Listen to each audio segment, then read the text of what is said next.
Good evening, ladies and gentlemen. My name is Michael Cohen. I'm a member of the staff of the Jewish Holocaust Center, an organization, as many of you may know, which stands at the forefront of Holocaust education in Australia, welcomes some 35,000 visitors annually, among them some 22,000 students undertaking our programs, and holds a number of functions, exhibitions, and the like each year. We have a well-functioning curatorial section, archive, library, a wonderful testimonies department, and of course an excellent exhibition and excellent museum downstairs. My task is simply to welcome you to the center, to acknowledge the traditional owners of the land on which the Jewish Holocaust Center stands, the Bunburong of the Kulin Nation, and to pay our respects to the elders past and present. It's now my pleasure to invite Dr. Donnelly Fries, the Jewish Holocaust Center's Genocide Scholar in Residence, to proceed with the formal introduction and to introduce our wonderful, renowned lecturer, Donnelly.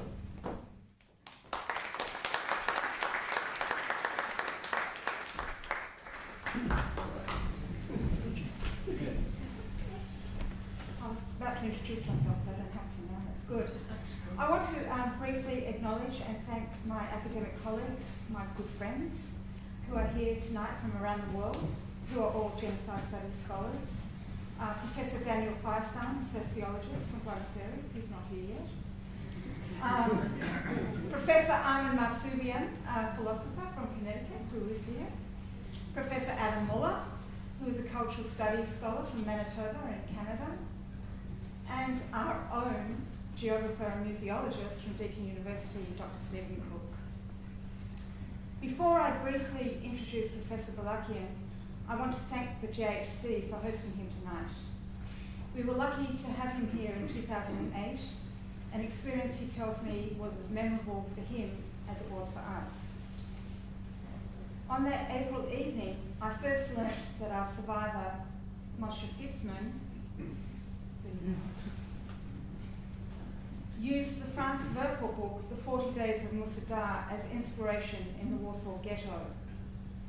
It's a moment that Peter hasn't forgotten either.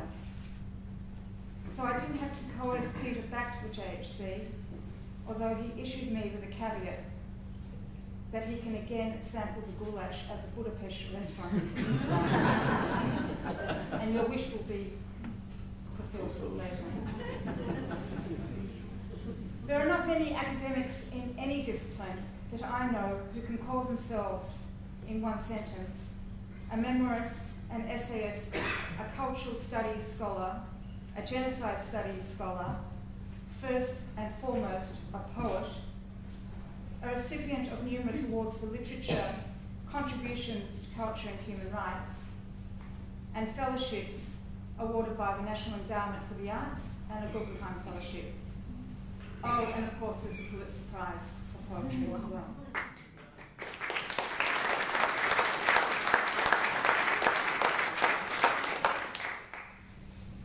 In one of the meetings with Michael Cohen from the JHC about Peter's visit, he said to me, "Have you read his poetry?" I said, "Yes, I have." He said, "It's incredible." I said, "Yes, Michael, it is." We had many items to discuss that day, so I didn't say to him, "Michael, you should read his scholarship, you should read his memoir, his essays, and his other works. They are all filled with language and ideas that are deft, rich, lyrical, and erudite." So I saved tonight to tell you, Michael. Thank you. I've witnessed Peter teach many students, a privilege I had living in New York, and it was wonderful to watch. He's deeply engaged not only with his topic, but all his students. He's always in the moment with them, and as any good teacher should be, excited and inspired by their intellectual engagement with their work.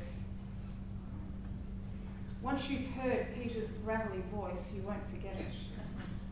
But neither will you forget this scholar who is dedicated to human rights and academic and literary pursuits, to intellectual life, to continued scholarship and education of the Holocaust and the Armenian genocide, with an emphasis on the memory of the sufferers of these genocides. Peter writes with such intimacy, whether he is writing about the landscape in his beloved upstate New York, or fragments of bones from genocide victims dug up from the desert in Derzor, or the destruction of cultural heritage and its devastation in the Višnjica Library in Sarajevo, or the grand imperialism of Flinders Street Station, where his great-uncle worked as a rug merchant under its shadow after being tortured and imprisoned in Istanbul. Or the stories woven by his Armenian genocide survivor grandmother, communicating in fables and riddles to her grandson over Chereg. Chereg is Jewish Allah. Well, sort of. Well, vice versa, thank you. Or the loss to humanity depicted in the faces of the murdered children at the Yad Vashem Memorial. Many scholars and writers use passion and emotion, but the great ones, like Peter, combine clarity and texture in ways that are mysterious and yet enable us to connect with people and emotions with empathy and a renewed insight. Peter, welcome back to our humble shed.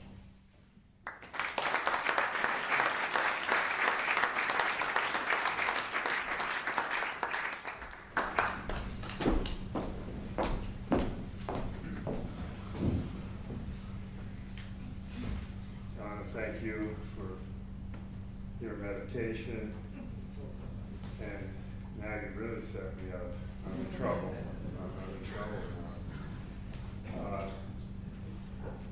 I'm very grateful to Michael Cohen. Thank you for your role in this with Donna. And just want to acknowledge Warren Feinberg and Pauline Rockman if you're here, but thank you for the leadership you bring. Speak up. Can't hear me well. No? How's this now? Should I start over? No. All right, thank you for that, Mike, attention. It's special to be back here. The night Donna and I did a kind of dual commemoration of Armenian genocide and Shoah, commemorative reading, talk, and ceremony was really unique for me in my life. It was a moment of bringing together these two cultures. I'd never experienced that before. And so your center and this space really does resonate in a very real, for me, historical and special way. I'm going to time this too, because I do want us to have conversation, following. And Donna's work has been important to many of us, and she really is a kind of trailblazer in bringing together Armenian and Jewish discourses on genocide. And you probably know that, but if you don't, her essays that deal with Armenian genocide trauma, her two essays on Aurora Martyganian, for example, really make a difference in how comparative understandings of mass atrocity play out in traumatic aftermaths. Now, Donna's going to be a really formidable task tonight. I am going to talk about Raphael Lemkin, cultural destruction, and the case of the Armenian genocide. And at Donna's request, and it makes total sense, I have done my best to expand some comparative dimensions with the Holocaust.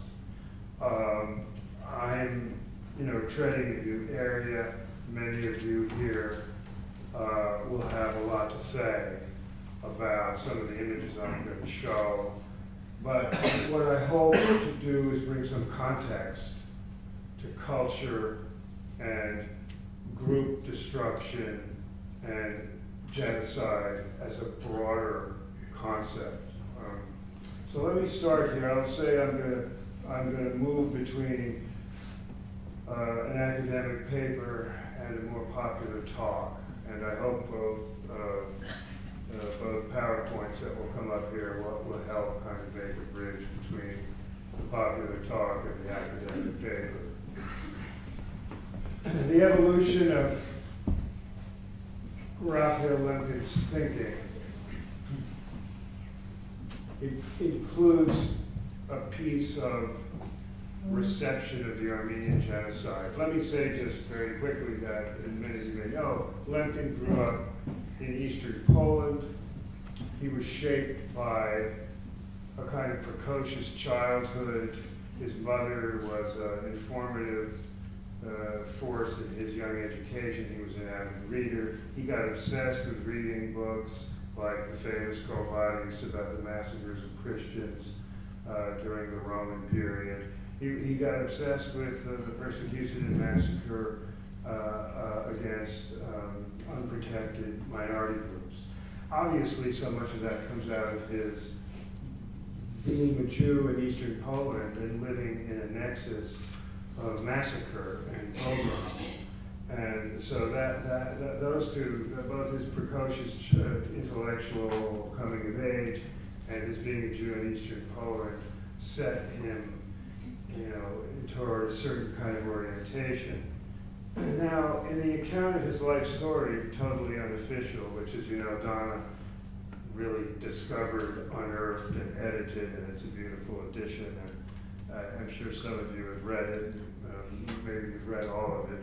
In totally unofficial, Lemkin's autobiography, he notes early on, he writes, in 1915, the Germans occupied the city of W and the entire area. And I began to read at this time, I began to read and study whether national, religious, or racial groups as such were being destroyed. And then the truth came out only after the war. In Turkey, more than 1.2 million Armenians were put to death for no other reason than that they were Christians. Not only had the war made its impact on his home region, but Lemkin clearly notes the fate of the Armenians during the war led him to think about the fate of national, religious, or racial groups. In his narrative, he continues,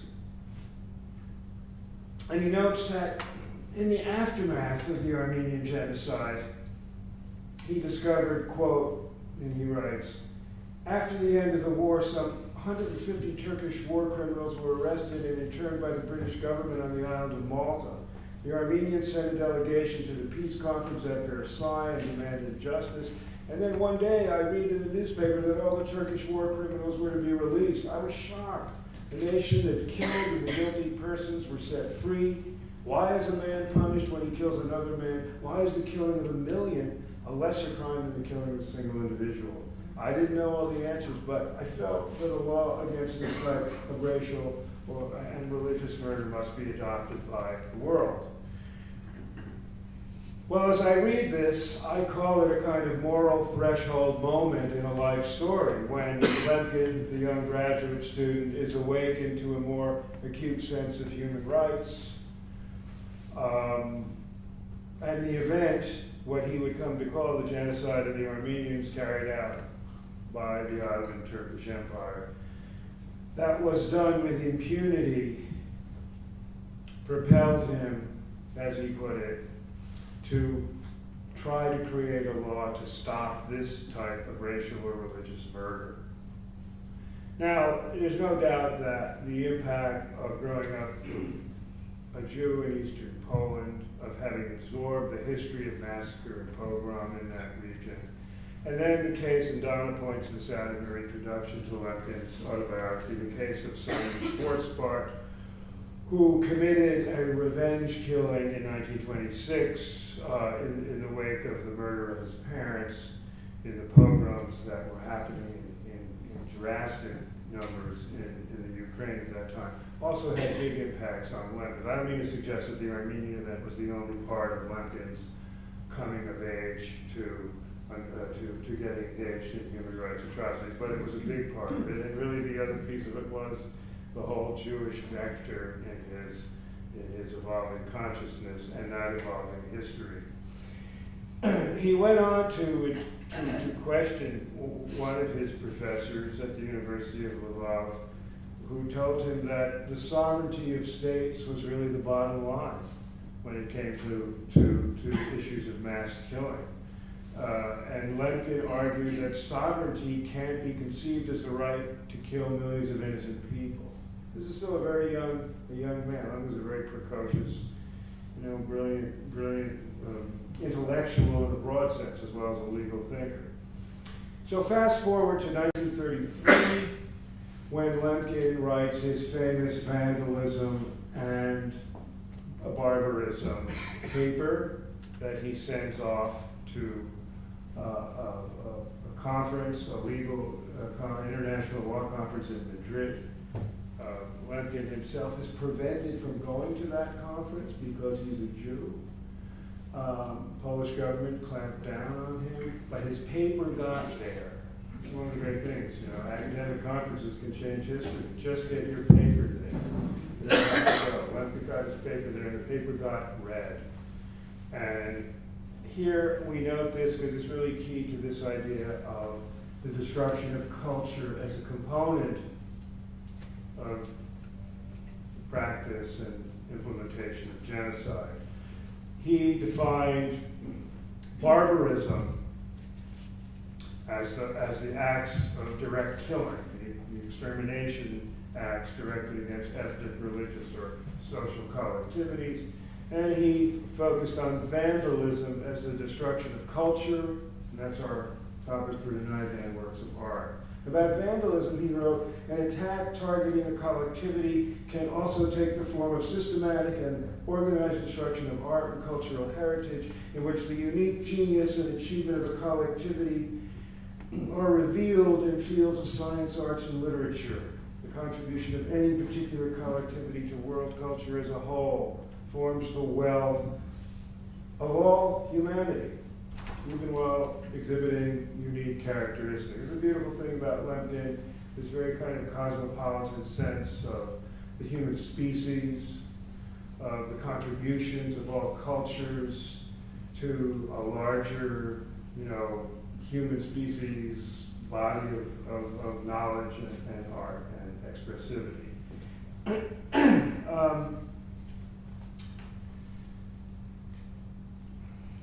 He also wrote, when a nation is destroyed, it is not the cargo of the vessel that is lost, but a substantial part of humanity with a spiritual heritage in which the whole world partakes.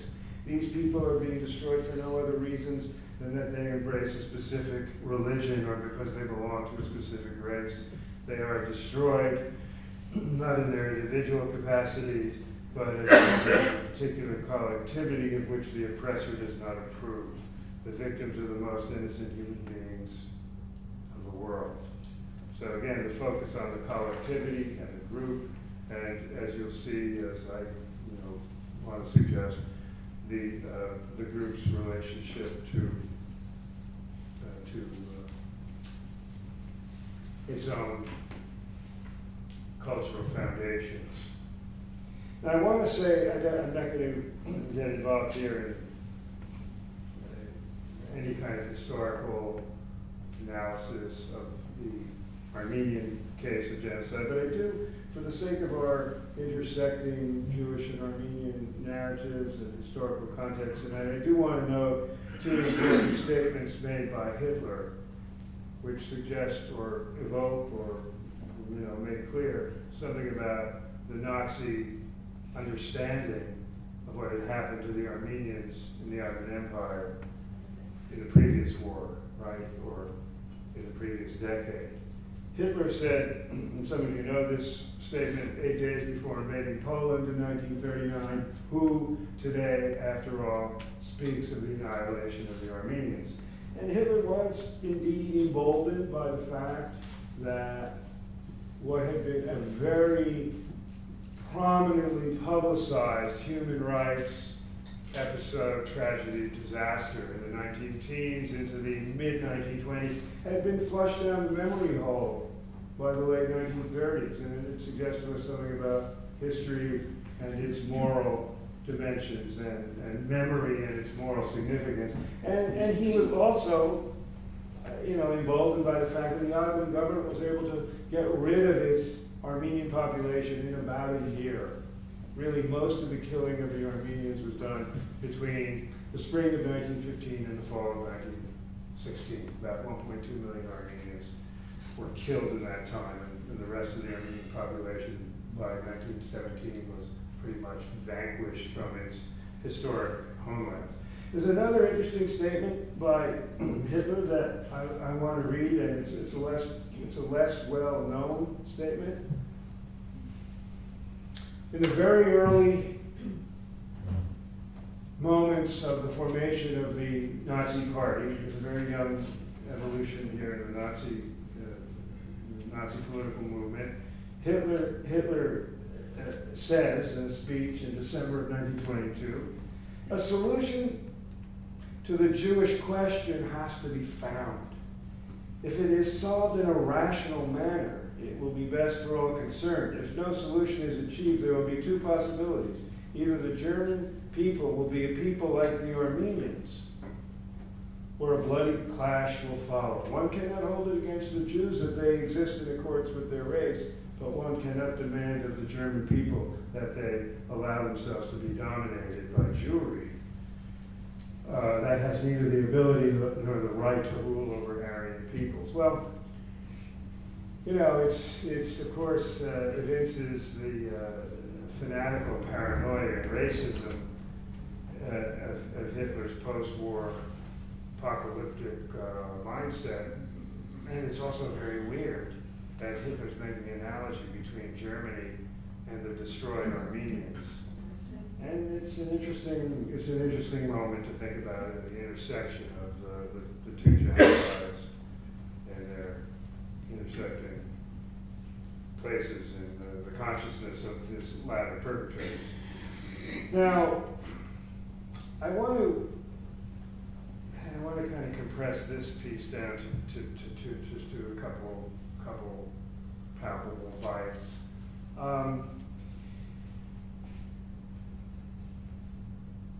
What's at stake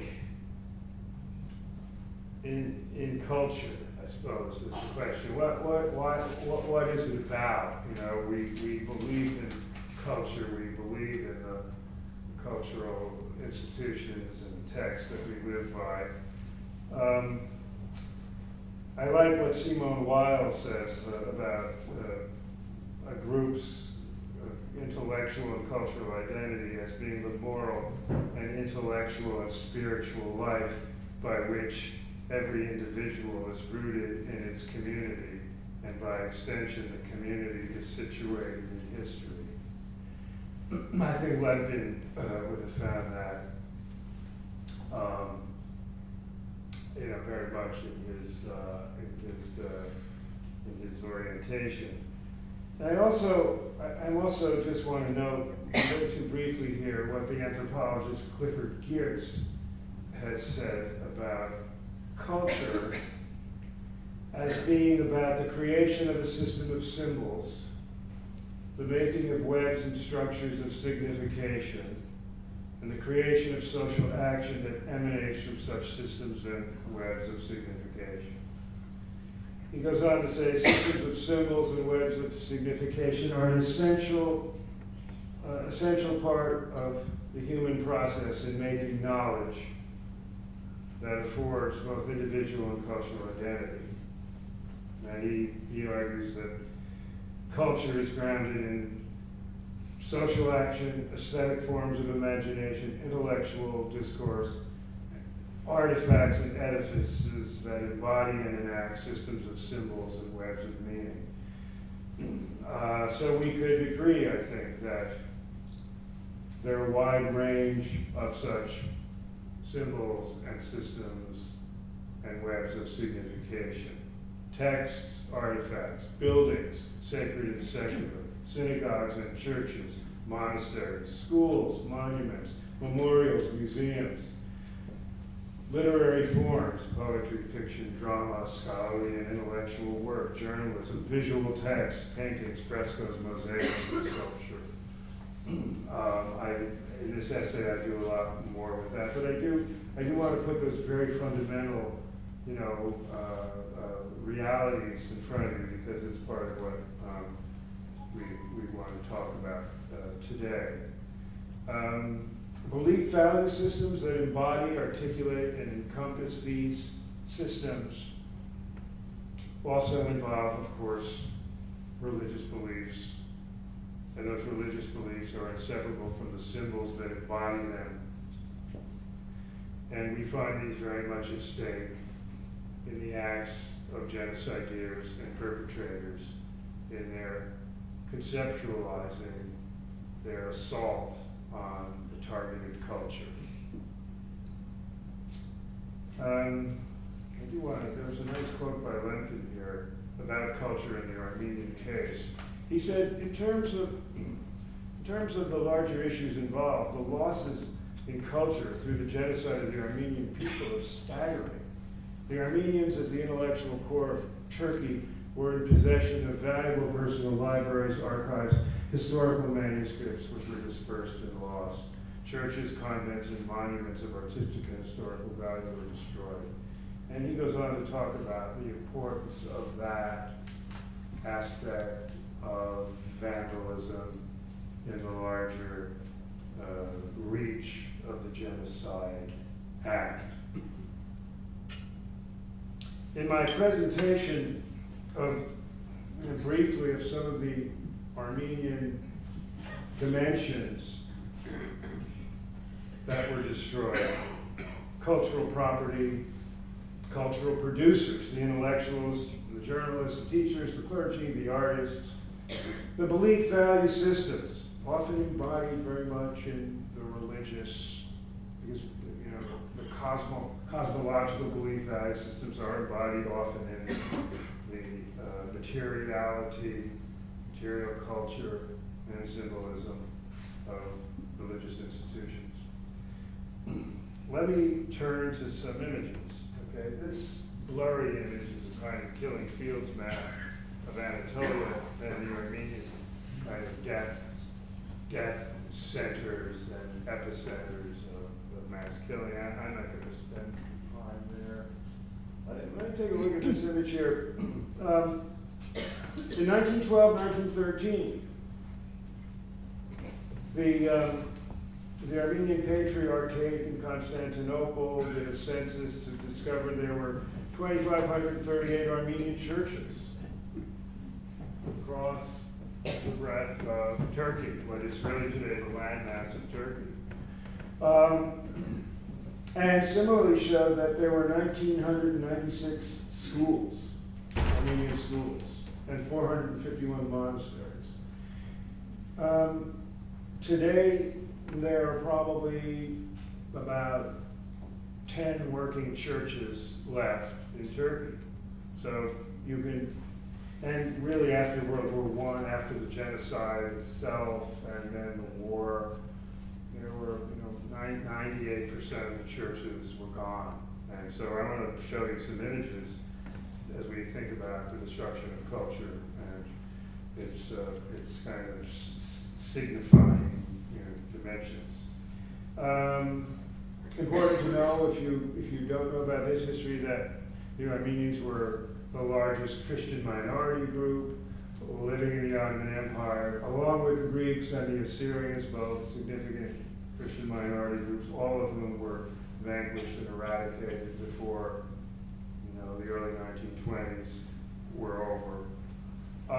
And so that the religious tension here has some significance in thinking about perpetrators and targeted groups. Churches were, as synagogues are more than just spaces of worship. They are civic and community spaces where much of the cultural life of the community is performed, and they're repositories of antiquities, sacred artifacts, rugs, Bibles, manuscripts, paintings, sacred religious objects. The sedimentary culture inside a synagogue or a church is inestimable, really. We'll look at some of those. I don't know I want to show you, a map of the destroyed schools. Again, similarly, 99% of these don't exist by 1918. Since this slide is coming up, I'm going to just jump to my second point, which was the destruction of the cultural producers. The parallels with the Nazi assault on Jewish cultural leaders will be apparent to you.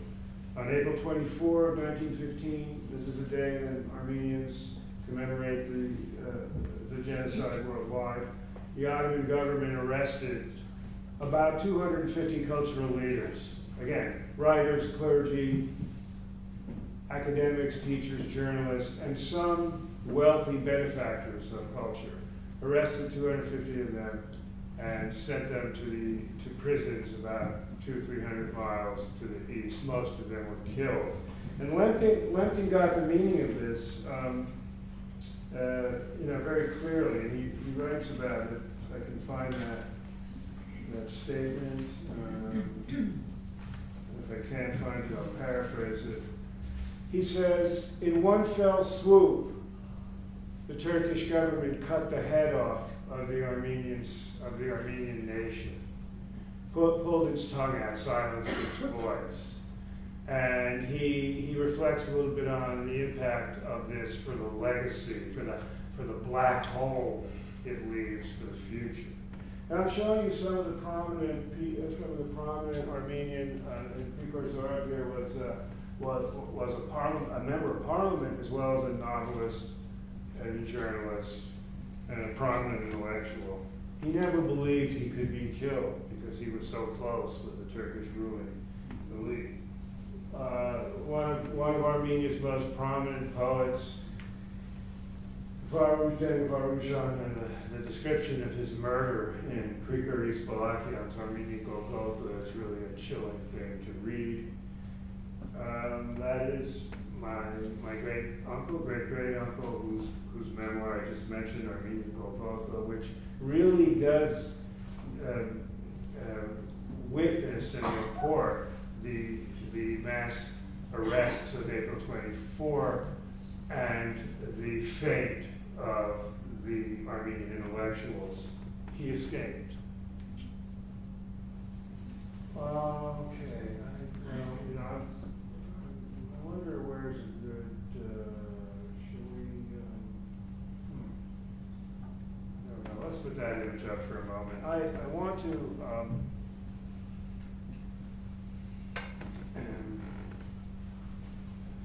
I want to say something about the destruction of the churches. And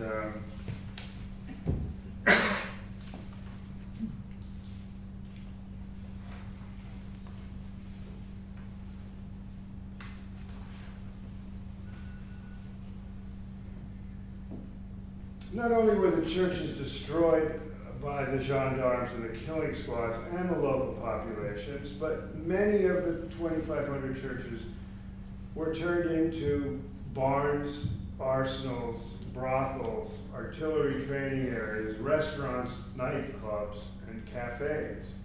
And again, it allows us to reflect on, the perpetrators' assault on the sacred monuments and symbolizing structures of the targeted culture. Now, that is not an image let's see. I want to come back to Ani in a second, this site, but I want to look at, that's kind of interesting. The church wasn't destroyed in this case. We'll talk about the parallels with synagogues in Eastern Europe. The church wasn't destroyed, but today it's a restaurant in Aintab. A lot to work with. We don't have time to work these over, but I just want to present them.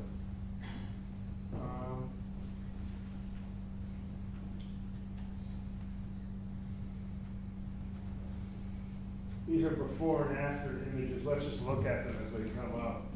I don't have them entirely synced to the narrative when I talk, but before and after images.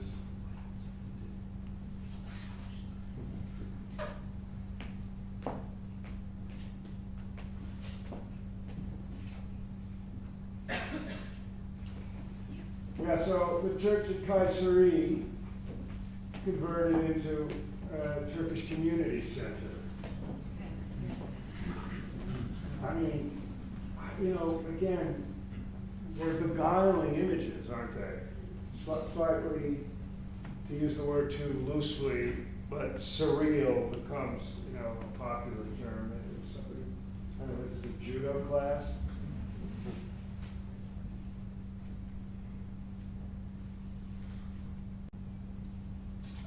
That's gone. We had a vision of that, Armin and I did, when we were in Harpert. That's gone. Yeah, there we go. So this is before, these are the remains and the kind of situation of the remains. Yep, that's what remains.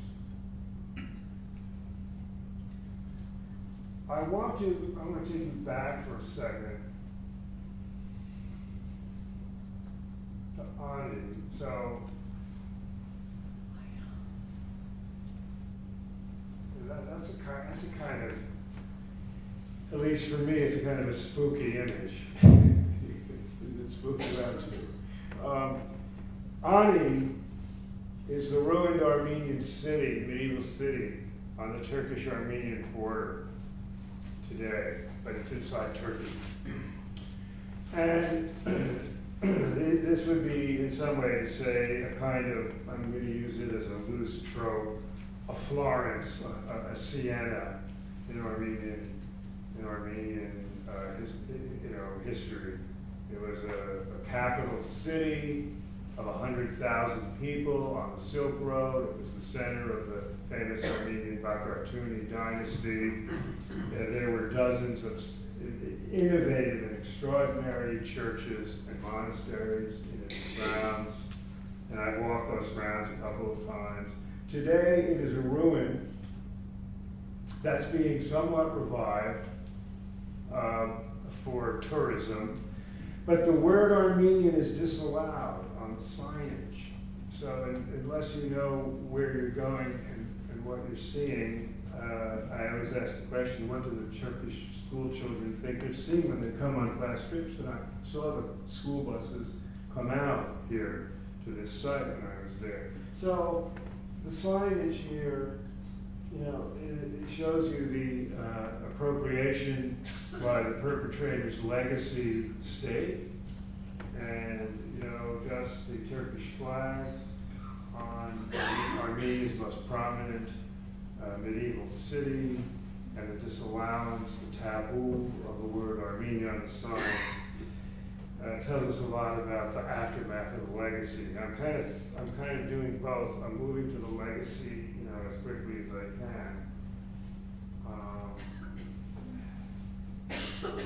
So there, I'm not going to spend time reading this, but if you want to afterwards, read it in a small group over wine. The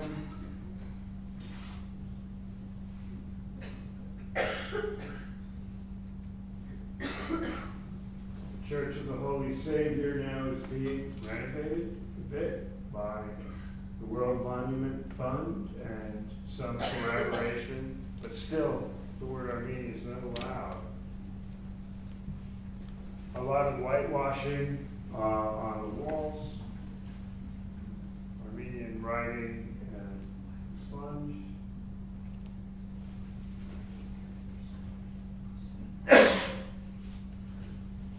That church is today now girded. That's the main cathedral. It's quite a dramatic and extraordinary space. It's a complicated, interesting problem. It's too big a problem to talk about here tonight in this session, but it poses some challenges between the Turkish state and its denialism and Armenia, fragile and hanging on to the planet on the other side of the border. and cultural heritage and historical truth. I want to show you another interesting image of the, and then I'm going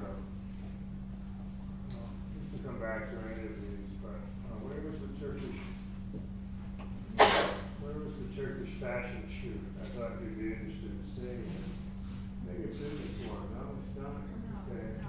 It's not. Okay. It's in another PowerPoint. Okay. I'm going to.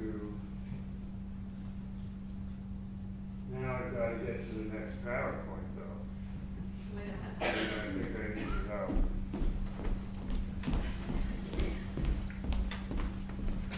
Thank you.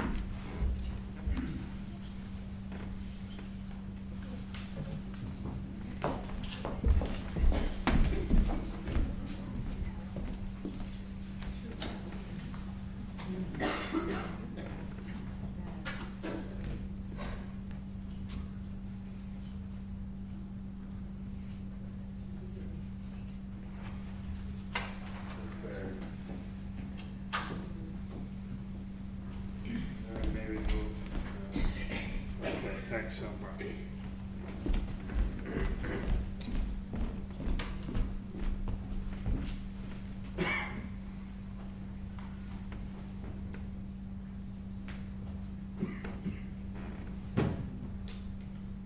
Joel Schutza, the Polish words are rough. That's the best way I can pronounce it. Joel Schutza. I think that's good. It's not bad. So here, some reflections and perspectives across the two events, meaning the Holocaust and the fate of Jewish cultural property in Europe. Goebbels announced in 1933, at the onset of the Nazi book burning campaign, that Jewish intellectualism is dead. It's an interesting and layered statement, and we could spend a lot of time unpacking it. But it certainly underscores the Nazi obsession with destroying Jewish identity and acknowledging that Jewish identity and intellectual life are inseparable. It seems clear to me that Lemkin's notions about cultural destruction were formulated as well, deeply out of the faith of the Jews of Europe. Lemkin himself lost 49 members of his family in the Holocaust. And, of course, Axis Rule, his big tome on Nazi domination of Europe, is propelled by both an intellectual and a personal engagement with history. It's clear that it wasn't necessary to destroy Jewish cultural property to win the war or to vanquish the Jews from Germany or the rest of Europe. And it seems that in a way similar to the Ottoman assault on Armenians, that eradicating the Jews of Europe and their identity as a collectivity was inseparable from defiling, eradicating, destroying symbols, symbolizing. I like what my friend the psychiatrist Robert J. Lifton says. We are image-making creatures. We are symbolizing-making creatures. We cannot live without that process, which is why that process is so vital to any collectivity. I thought that one of the most kind of dramatic examples of the destruction of Jewish cultural property was the destruction and burning of Torah scrolls that began really in the most dramatic way, at least, at Kristallnacht in November of 1938. And it struck me that the destruction of Torah scrolls very much embodied Clifford Geertz's notion the power and importance of signifying symbols and webs of signification that emanate from those texts and symbols. Obviously, synagogues are repositories of Jewish culture in sedimentary ways. Torah scrolls, the insignia ark covers, prayer books, Bibles, prayer and meditation rooms, and many other decorative and symbolic features to the temple. The destruction of Torah scrolls by fire and other kind of performative acts struck me as part of the whole ritual of Nazi theater. And again, I think, Kristallnacht was a kind of prologue to what would happen in the 1940s, and maybe it was a more acted out, dramatized window into it. So in November of 1938, Torah scrolls were rolled along the streets in smaller towns as Hitler youth rode their bicycles over them. In Vienna, Jews were forced to wear robes with decorations of the Ark and were shoved along streets with torn Torah scrolls tied to their backs. In Frankfurt, Jews were forced to tear the Torah themselves and then burn it. In Berlin, Germans carried the scrolls from Fassenen Street Synagogue to Wittenberg Square and were forced to burn them there. And burned them there, not forced.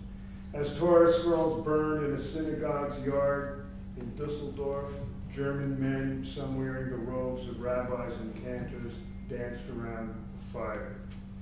So there's a kind of theater about this destruction, a mocking, a denigration, and a violence that struck me as making a rich comparison with the Turkish obsession with the Christian cross, with the Armenian sacred object, perhaps the most sacred object, which becomes, in both cases, a focal point of hatred, an object of derision, and in both cases, the sacred symbol is perverted to become a weapon or a vehicle of humiliation and assault. Now let me say something about the cross. One dramatic and repeated act of killing in the Armenian genocide was to nail women and men to crosses, to crucify them, to use the cross, to turn the cross into a weapon and to a vehicle of assault, murder, and humiliation. And it was often done especially to clergy. They were crucified. You can draw the stitching. Among the more, painful narratives, and Donna has written about this, is the case of Aurora Martyganyan, the Armenian woman who survived to write her memoir, a memoir called, the memoir is called Ravished Armenia, and it's an orgy of sexual violence. And at one point,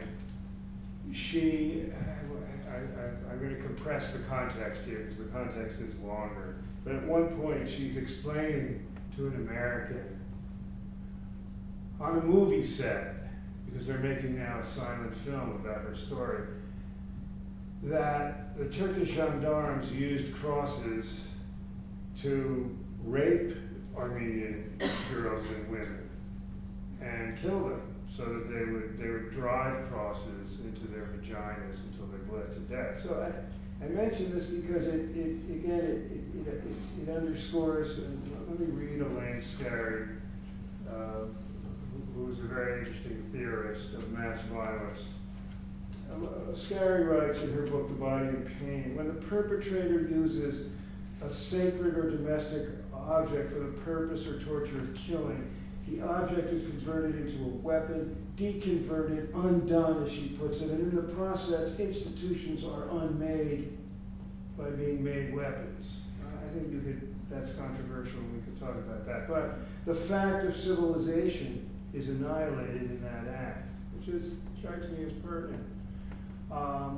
For the killing of Jews with Torah scrolls and the obsession of murdering the Hebrew Bible. Obviously, the desecration of the Star of David is another salient example of the perpetrator's obsession with signifying sacred objects, cultural identity, and the foundations of the targeted group. And the vandalization and desecration, the manipulation and use of the Star of David as a badge of death in the end, also, of course, as a badge of humiliation and derision, also tells us a lot about the power and significance of the cultural universe of the targeted group and the fixation on it by the perpetrators. The destruction of synagogues, of course, was a massive decimation.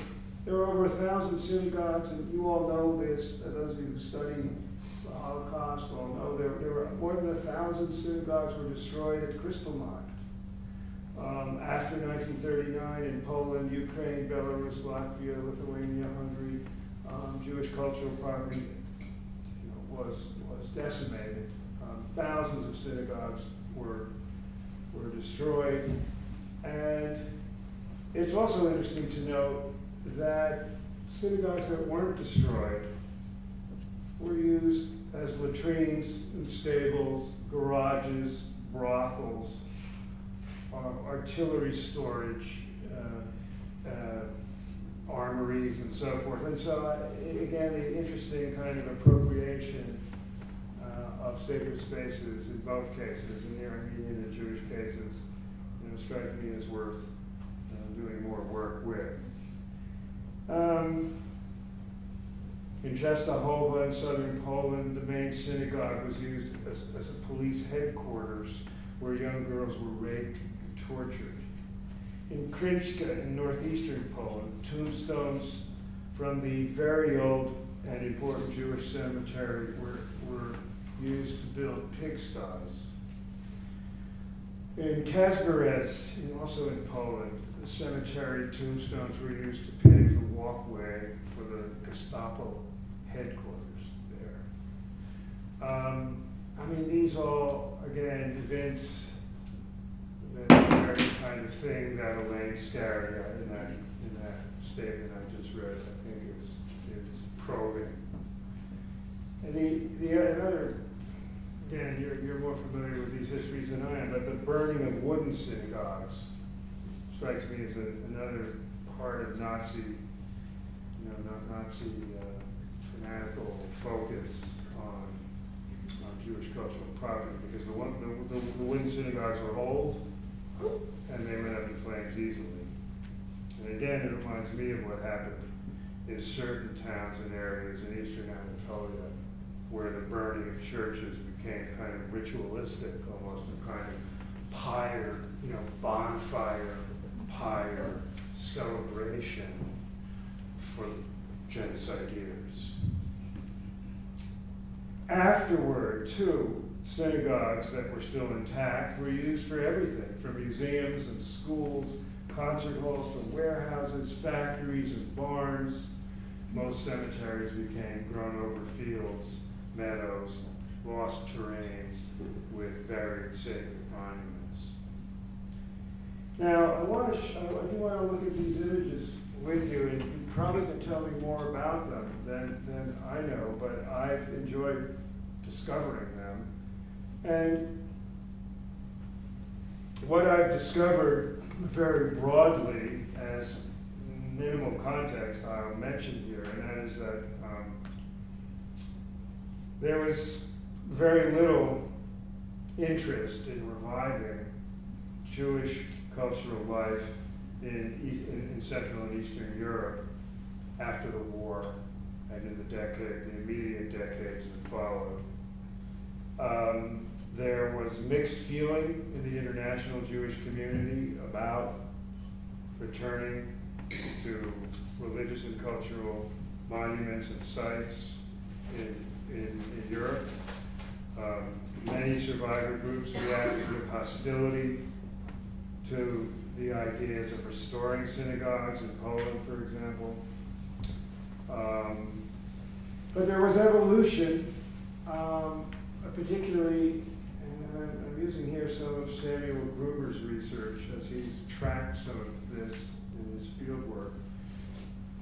Holocaust studies began to educate what you might call the black holes of populations throughout Europe.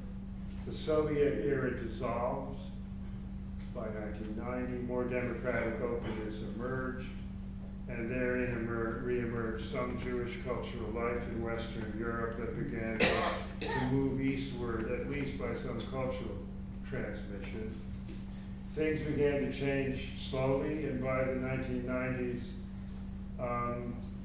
there were restoration projects that in part had come out of Jewish tourism, religious pilgrim movements, roots tourists, Holocaust remembrance groups traveling more and more to Central Europe because they wanted to see the ruins of the death camps. They wanted to witness, the witness and have their eyes on the crime. But they began to discover remains, and they began to get interested in lost cultural material culture.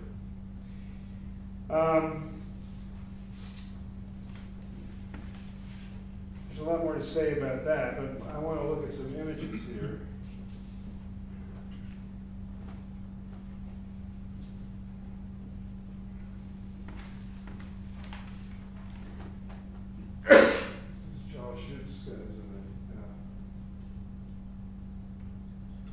And of course, if you're looking at this from the Armenian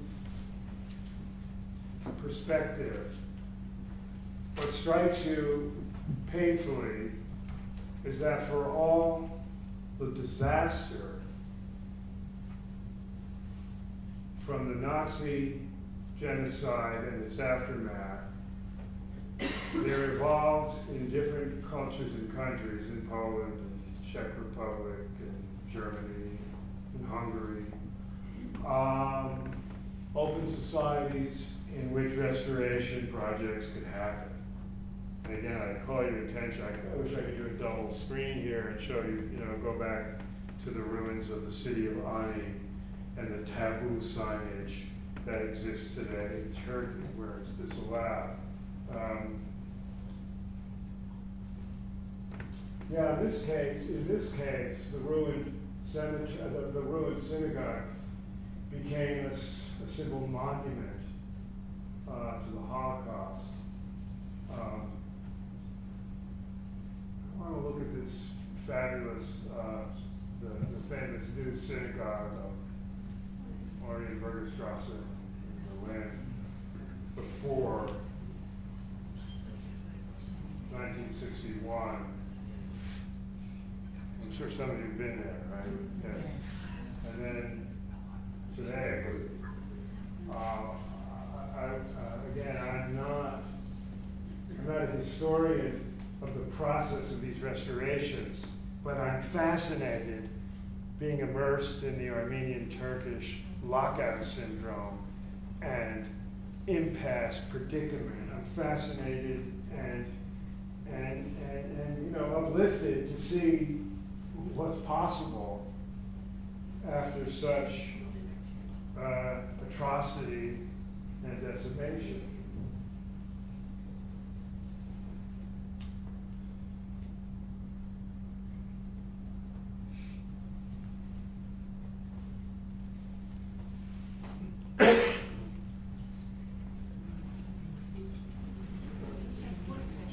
Yeah, so, John, were you there?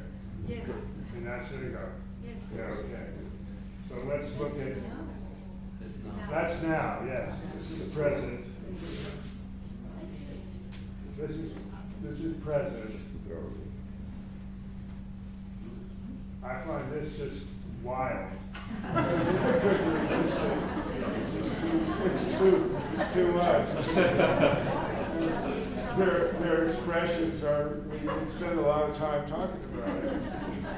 I know they're well-meaning.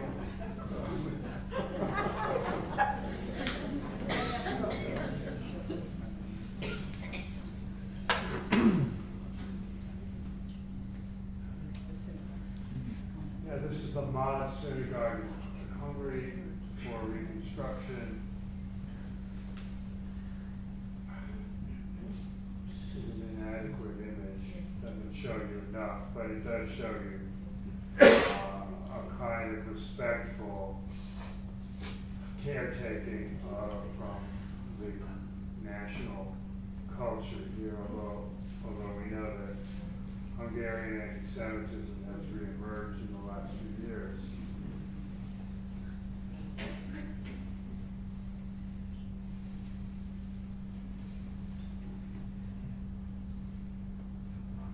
Now, how many of you have been to here? Has anybody been to? Okay. This is one of the most fascinating stories I came upon. And again, I'm not a scholar of these histories, but this was intended to be a Nazi museum to the extinguished Jewish race. All of them. Yes. All of them in Prague. All of them in Prague. Not just Pinkas, you're saying? No, all the synagogues in Prague, because Hitler wanted Prague to actually be a museum. Of extinction. With no Jews. Yes. But with a museum of what it was. They're beautiful synagogues in Prague. Yes, okay. Empty. Yes. And this underwent a transformation in the 1960s for a moment into a Holocaust memorial, that is the Pinkas Synagogue. And then, this is a sketchy narrative, and many of you may know better than I do, but after the 7-Day War, was it 6 or 7? 6. After the 6-Day War, that was meant as a joke. After the 6-Day War, there was a really unleashing of anti-Semitism in Czechoslovakia, and the museum was shut down. And it had, at this time, the names of the 80,000 victims of the region on its walls. That was shut down. And it lay fallow, as I understand it, until the fall of the Soviet Union. And when Havel came to power as Czech Republic's first president, he immediately reactivated this synagogue and a concatenated group of buildings that would become a Jewish museum, and reinstated the 80,000 names of the lost of the victims. So this is a wildly interesting story in which the site, the material culture of the synagogue, the surrounding buildings go through that kind of metamorphosis in conjunction with strange, complex political histories that evolve. Now we're still waiting, if you're looking at the Armenian lens, you're still waiting for something to evolve inside of Turkey. You're waiting for that. There's a lot to say about that. Maybe some of you will have some good insights. So this is the revised synagogue today, which is the museum, I believe. Yes? Yes. And the cemetery.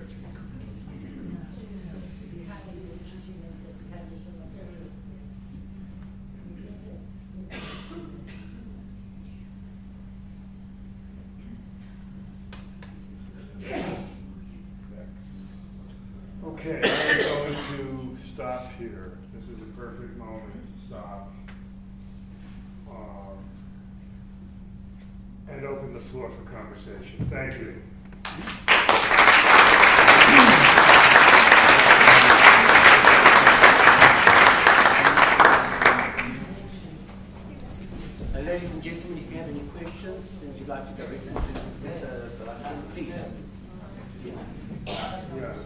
thank you so much for that. I just wonder, there's part of the narrative that you haven't covered that I'm interested to know your opinion on. And that's the role of the church or the Christian Brotherhood. So in the situation of the Holocaust, the church was silent at best, if not complicit. Where was the Christian Brotherhood for their Armenian Christian brothers? Very good question. What was the Christian perspective during the Holocaust on the Armenian front? The world, the global. No, you don't mean on the Armenian front? No, I mean other Christian sects, other. So the question is, what was the what was the official Christian institutional perspectives on the genocide of the Jews? On the Armenians. Yeah, what did other Christian people do to help the Armenians? Oh, okay. Well, there are many vectors here on that front. For example, the Vatican made some tepid statements. That was about it, really. They asked the Pope, I'm blanking on what Pope it was it Pius? I can't remember. No. I can't remember who the Pope in 1915 was. Made demands on the Ottoman government to stop the massacring of Armenians. And because there's a small Armenian Catholic denomination and they answered to the Vatican, there was a request that none of those Armenians should be touched. I mean, you have to kind of think about the bizarreness of the ethics of that. We protect that group of Christians, but, well, what about the others? It doesn't matter about the others. Anyway, those Christians were not spared. I mean, the Catholic Armenians were brutally murdered, especially in the Ankara villa in the summer of 1915. So the Catholic Church made some tepid gestures. The Pope is on record, issuing his outcry against the massacres. Among the most brave rescuers in the Anatolian killing fields were missionaries, Protestant and Catholic missionaries from various orders in Europe and in North America. So you have Canadian and American missionaries, you have European missionaries. They're on the ground, they're doing kind of they're doing some very serious and noble rescue work.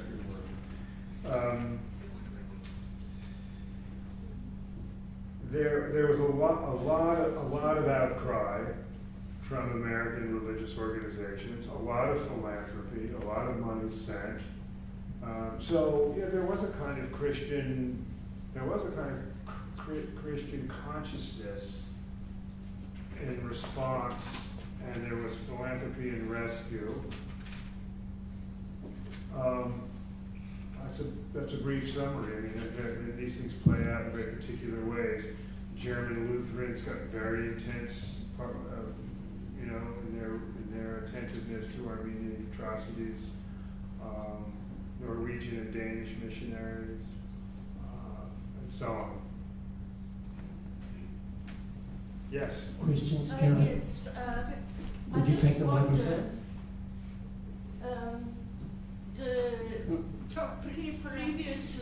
Previously, they lived side by side, allegedly. What brought on this policy of destroying the Armenians? Right. Okay. So that's the 4-hour lecture, and my job is to get that down to about 2 minutes. Okay. A few reflections on the contexts and causes of the Great Explosion. Christians and Jews lived in the Ottoman Empire as legally designated infidels. Okay?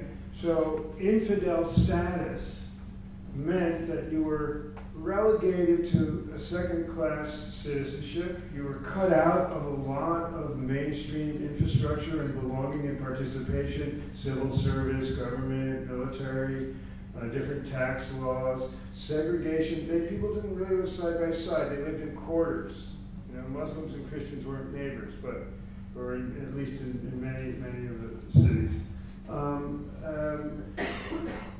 There were, I mean, maybe the most violent infrastructural asymmetry is that Christians and Jews had no legal rights in Islamic courts.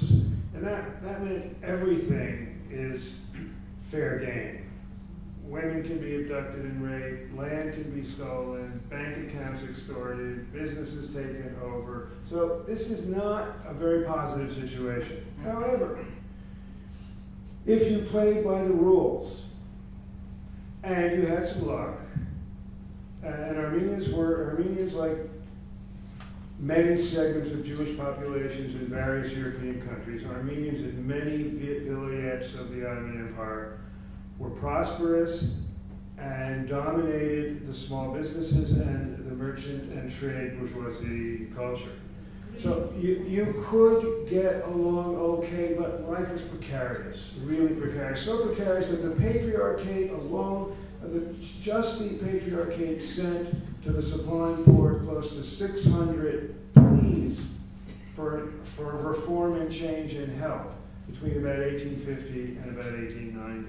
So this was a delicate, complicated, flammable situation that, as deteriorating conditions in Ottoman Turkey evolved, and as Armenian cries for change and reform evolved, these two things started coming together in a collision course. And the first kind of mass protests for civil rights and change on behalf of the Armenians happened in public demonstrations in the 1890s. And those public demonstrations and some pushback and redress to tax extortion resulted in wide-scale empire-wide massacre. So that even before you get to the Armenian genocide of 1915, you're having a 100 to 200,000 people massacred between 1894 and 1896. So this is an evolvingly complicated, explosive story, and when World War I, and here's another interesting parallel with the Holocaust, the emergence of a world war becomes a screen and a context for the genocide regime to carry out its mass killing program.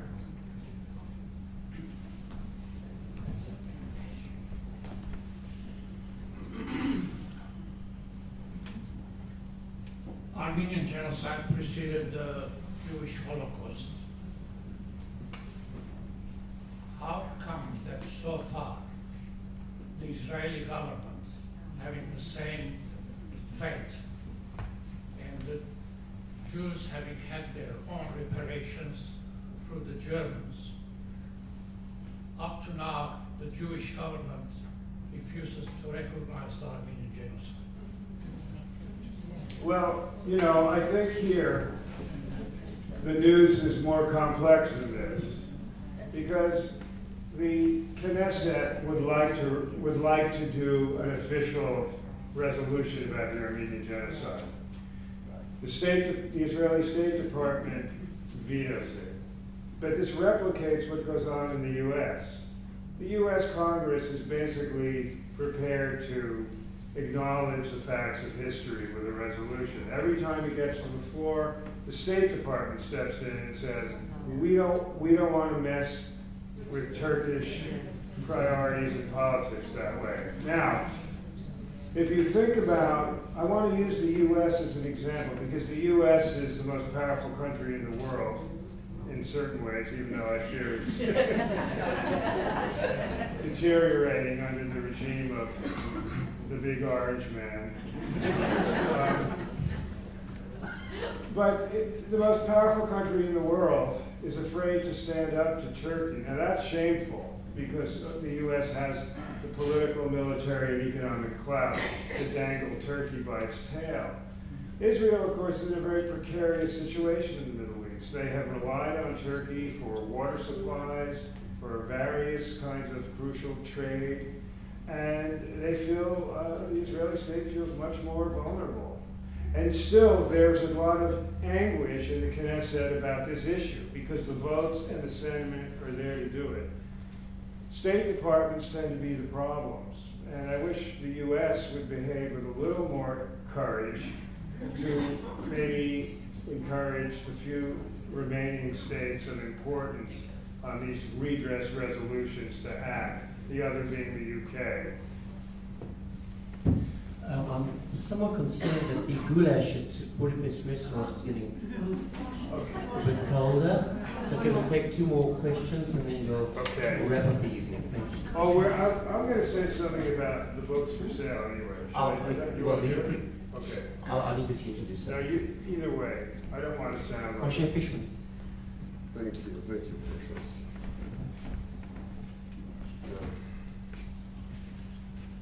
The Armenians have suffered because they were Christians.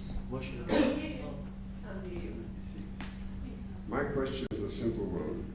How was it that during the Second World War, the leader of Christianity did not even say a word to help us not to be denounced, not only to hide us? If that single word would have been said by him, I can assure you 1 million more of our people would be alive. By that you mean the Pope? Why is it that Christianity copied exactly the same thing that the Muslims didn't do? But are you referring to the Pope? The Inquisition. Inquisition. Look, I think I want to, I think it's worth reading my friend James Carroll's great book on Christian anti-Semitism, Constantine's Sword. Because Jim, who's a former priest, has been anguished by the failure of his religion. He's still a man of faith. He's been anguished by the great failure of his religion, which is anti-Semitism.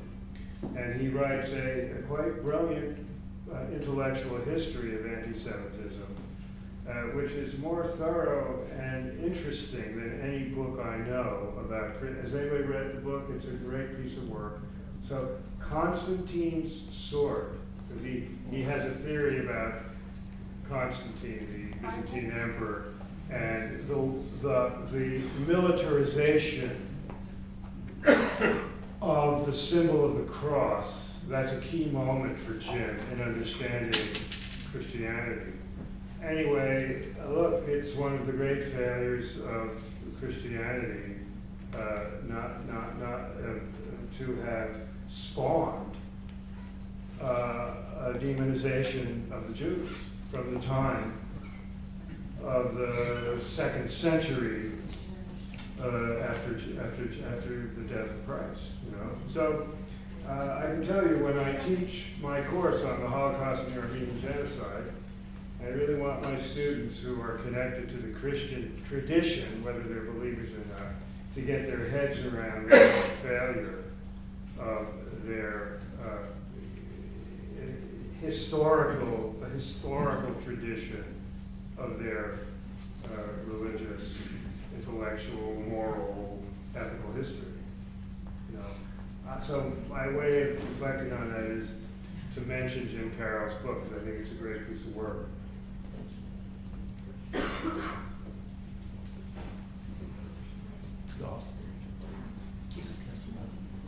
I would just like to ask you a question about Armenia, the nation. Yes. Where does that fit in? We didn't have Israel during the Holocaust. Did the Armenians have Armenia at the time? No. So there was no Armenian nation at the time. And Armenia, I don't have my map on this PowerPoint. Armenia was divided between two empires. The northern part of it in the Russian Empire, in the Caucasus. The rest of Armenia was under Ottoman Turkish rule, and it spanned quite a big zone of what is today Turkey. So it had no polity. It emerged from World War I with a tiny landlocked state.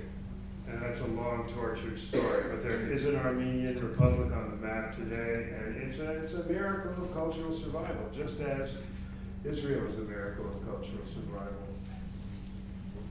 Thank you very much for your lecture tonight. I'd like to ask you, in contemporary times, in the same way that I guess the Jewish community, I'm just trying to continue with some of the analogies, that we have what we would call a Jewish diaspora, where a continuation of the Jewish people, education, identities to continue is important for us as a community.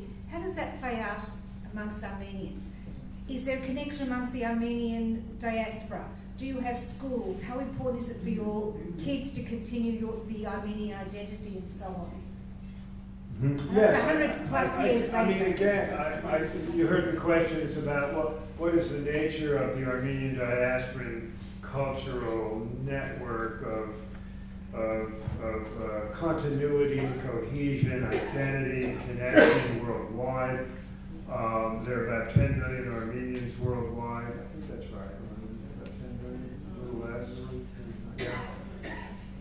It's an ongoing conversation. There are segments of the Armenian community that are immersed in their dedication to Armenian education, language education, intense political education about the genocide and reparations. And then there are gradations, like there are in any diasporan culture, of, connects to Armenian identity and culture, from church to social affiliations. I would say there are, I've traveled the world, except for East Asia. I've traveled the world among Armenian communities lecturing. And everywhere I go, I find an extraordinary, intense reception, a passionate one, full of kind of, what do I want to say, generosity and warmth and conviction to keeping the culture as cohesive as possible, but at the same time being aware of the complexities of ongoing intersections of new, what do I want to say, protean emanations of diasporan life. If you're a Jew in Buenos Aires, it's maybe a world that's different than being a Jew in Greece or being a Jew in Germany or in New York City. And the same is true for Armenians. Cultures have different kind of gradations depending on their places. And then in the Israel-Armenia comparison, there are two homelands, and those two homelands have complicated impacts on diasporans, in a broad range of ways, from ambivalence to hostility to love and repatriation, all of it. It's an ongoing journey, and it's never dull. We have incidentally in the audience this evening representatives of the Pontian Association, Return to Anatolia, and people from the area, and maybe they can introduce themselves to you after the lecture. Jane? Yeah, the question I have, thinking about the churches that are in Turkey and the synagogues that are in, the ruins of synagogues that are in towns like in Poland where there's no longer a Jewish community. What's the point, or not what's the point, but what's the challenges where you've got buildings or bricks or you've got cemeteries and there is no community to whom they belong? So that's the challenge with the restoration, I guess. Sure. I think one of the issues your question raises, for me, actually goes to an even more bare-boned place, which is viable access to something.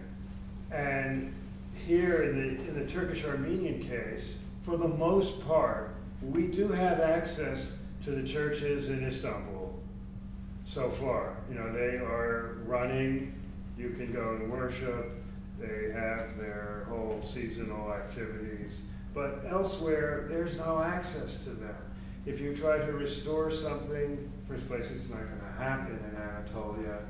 But even if it could happen, for example, right now, one of our Cs, one of our Catholicos is suing the Turkish state to recover the great monasteries and churches of a town in southern Turkey called Sis, S-I-S. And this is a really important religious site. It's kind of like a mini Vatican, to use a shorthand. Once you get rights to it, your question is a very interesting question. Okay, it's important in some psychological and spiritual way, but then at what cost? Can you maintain such a place? Do you have access to it? Now, it would seem to me that in most of the countries of Central and Eastern Europe, it is possible to inhabit, at least in a touristic way. I don't know. If not, maybe then these become white elephants, or do they have meaning for the broader host cultures? Is that valuable? I mean, there's a lot to say about that.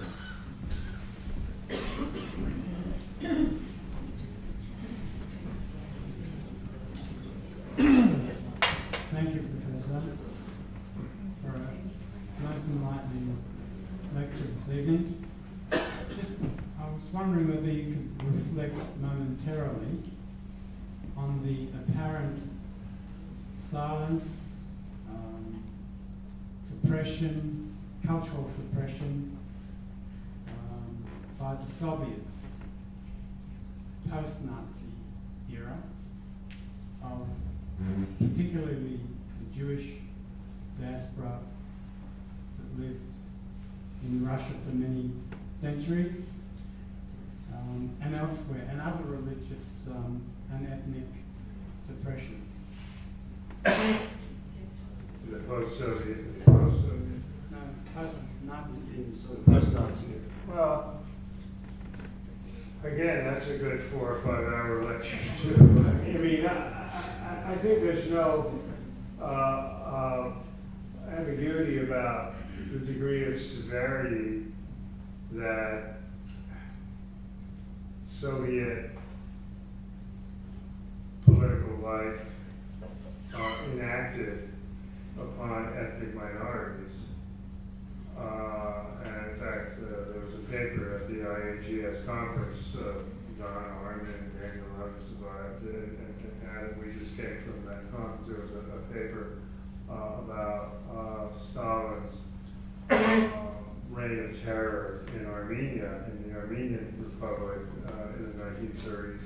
So I mean, you have a culture of violent repression and mass killing, both of perceived political dissidents and of ethnic minorities that are targeted by the Stalin regime. And then you have layered on that a virulent anti-Semitism and an outlawing of religious culture across boundaries, Jewish, Muslim, and Christian. It's a brutal kind of start. But I'm really not a scholar of Soviet culture, but I'm noting some basics here.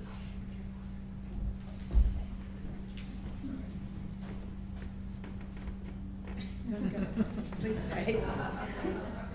Hi, I'm Pauline Rockman, and as co-president of the Jewish Holocaust Center, it's my great pleasure to deliver the vote of thanks for today for our wonderful speaker and on a most illuminating and informative lecture and extraordinary images. And it's really giving beginning a clear picture of the intersection of the Armenian and the Shoah. And when, that quote you talked about, the tribute to Hitler, and about who, after all, speaks today of the annihilation of the Armenians. Well, over 100 years since that time, and we are speaking about it. And your work and others' work is encouraging that conversation, difficult though it may be. And fantastic, please keep it going. And for me, just the not only the enormity of the genocide, but also the taboo of keeping it, of talking about it, or acknowledge it, is beyond. I find that even more awful. It's like it's a double whammy almost. So thank you again, and please keep up your wonderful work. Thank you very much. This is a book for you that it's A History of Our Centre by Donna and Steve. So I don't know if you have it, and they will write something in it. And Beautiful. thank you, and enjoy the work.